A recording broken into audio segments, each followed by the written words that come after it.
That's exciting because I've been wanting to do that for a long time. It's sort of a combination of different things I've done. Part of it is it's really a 2-week-long Halloween sort of extravaganza where there's giant haunted mazes you walk through, and there's that. But then there's also a music component where every night there's bands playing. Sometimes metal, sometimes punk, sometimes alternative, electronic dance. Every night's different.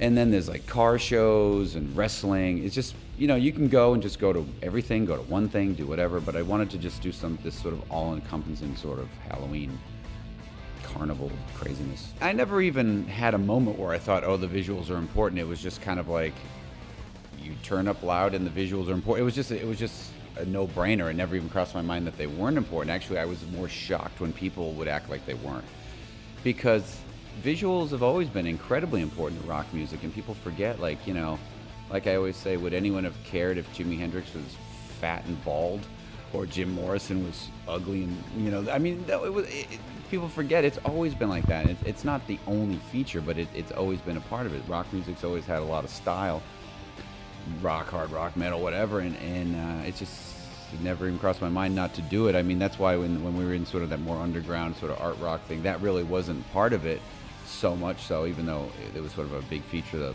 punk scene. The biggest thing about metal audiences that other forms of music don't have, some of them have it, I'm sure, but for the most part is the longevity and loyalty. That's really the biggest difference, where you'll see people that, like, they'll love it forever.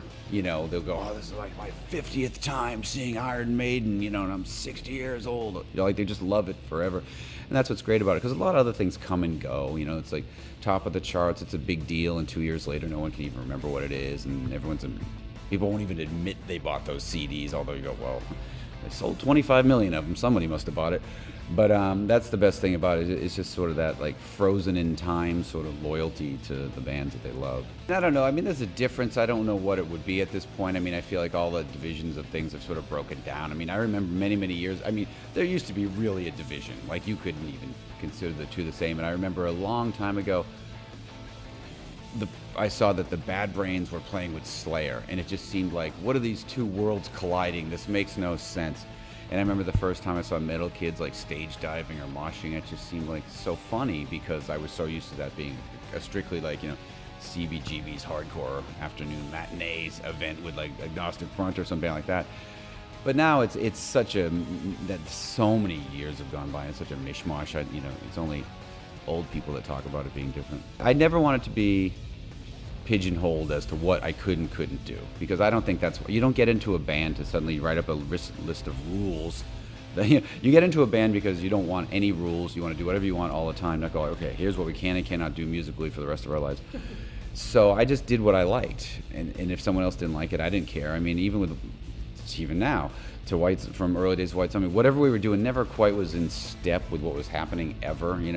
We always had a hard time. We didn't fit with the art scene, and then when we played with the metal bands early on, starting out touring, opening for anything from Danzig to Anthrax or whatever, we still didn't make sense. The metal fans would look like, well, what are these weirdos all about? But eventually you just sort of create your own rules that you live by, and you stick around long enough and people just accept it that that's the way it is, I guess.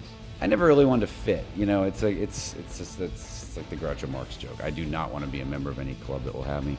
And it's just the way I do things, One of the big causes they have on this tour is called the Puppy Rescue. That's what we've been donating a lot of our time and money to. It's a funny name, but what it is a lot of the soldiers, when they're in Afghanistan, would find these dogs and bond with them and sneak them on the bases, even they weren't supposed to have them, because it was really, in a situation like that, the only probably moment of sanity is even if they find a stray dog in the street. And dogs, the soldiers were telling me, dogs for the most part the other people would torture them in the streets and kill them for fun. I mean, it was just horrible.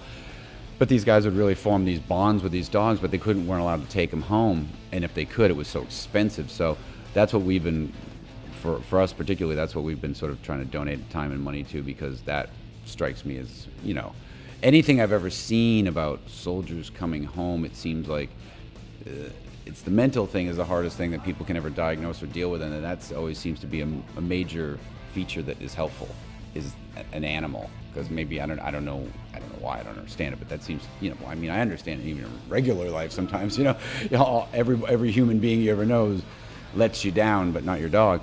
So so that seemed like something I could really I can't understand and get behind. Imagine being that far from home and bonding with this dog, and someone goes, "Oh yeah, just leave him in the street and get on the plane." You'd be like, "What? No way." I got 2 movies that are in the pipeline. I mean, but you just never know. I mean, if in a perfect world I would do this Flyers movie, then the next movie, which I can't announce yet, which is not horror, but at any time somebody could call and say, "Oh, you know." The thing is with movies, it's really hard to get them made. It's really hard to get the green light. It's really hard. It almost seems impossible. Every time I finish one, I feel like I'm never going to make another one just because the process is so insane. Even with big directors, there'll be so many big directors, and I'll know that they've, without naming names, that they've, you know, A-list directors that have worked on a movie for 2 years and they're getting ready to start shooting, and it gets shut down. Like, that's 2 years down the drain.